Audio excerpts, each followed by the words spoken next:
नहमदुहु व नसल्ली अला रसूलिहिल करीम अम्मा बाद।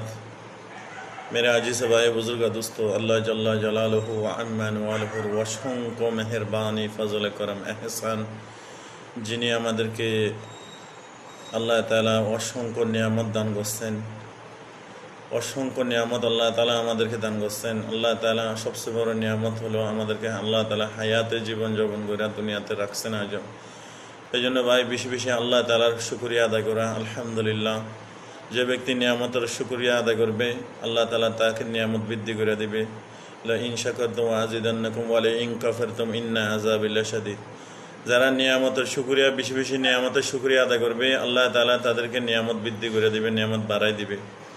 যারা নিয়ামত পাইয়া নিয়ামতের না শুকরিয়া করবে আল্লাহ তাআলা তাদের থেকে নিয়ামতগুলো ছিনিয়ে আনিবে এবং কঠিন আল্লাহ তাআলার আযাব বড় কঠিন।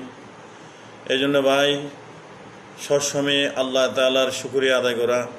একটা হলো শুকরিয়া জুবানে শুকরিয়া আদায় করা, আরটা হলো এরকম আল্লাহ তাআলার হুকুম আদায় করার মাধ্যমে শুকরিয়া আদায় করা, যেমন নাকি নামাজ পড়া, যেমন নাকি বেশি বেশি আল্লাহ তাআলার প্রশংসা করা, আল্লাহ তাআলার জিকির করা এবং উঠতে বসতে হাঁটতে সর্বহালতে সর্ব অবস্থায় আল্লাহ তাআলার জিকির জুবানে রাখাল এবং বেশি বেশি সুবহানাল্লাহ সুবহানাল্লাহ সুবহানাল্লাহ সুবহানাল্লাহ বেশি বেশি আলহামদুলিল্লাহ আলহামদুলিল্লাহ আলহামদুলিল্লাহ।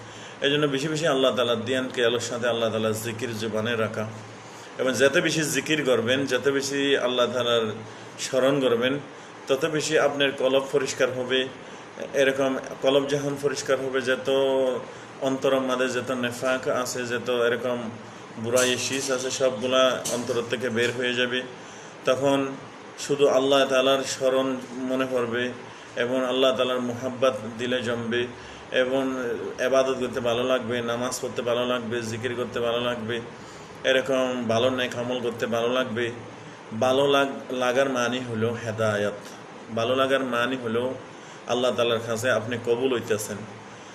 ভালো লাগার মানি হলো আপনি নেক আমল করতে যখন আপনার উৎসাহিত লাগে, ভালো লাগে। এরকম 2 রাকাত নামাজ হচ্ছেন আর 2 রাকাত পড়তে যখন মন চাবে তখন বোঝা যাবে যে আপনিতে এবাদতের যখন স্বাদ আসবে, আপনার যখন এবাদতের মধ্যে স্বাদ আসবে, মজা লাগবে, তখন মনে করবেন যে আল্লাহ তাআলার কাছে আপনি কবুল হয়ে যাইতেছেন। সুবহানাল্লাহ সুবহানাল্লাহ। এই জন্য ভাই সবসময় আল্লাহ তাআলার কাছে একটা জিনিস চাওয়া, আল্লাহুম্মা আইন্নি আলা যিকরিকা ওয়া শুকরিকা ওয়া হুসনি ইবাদাতিক। ইয়া আল্লাহ, আপনার ইবাদতের জন্য আমাকে কবুল করেন। ইয়া আল্লাহ, আপনার উত্তম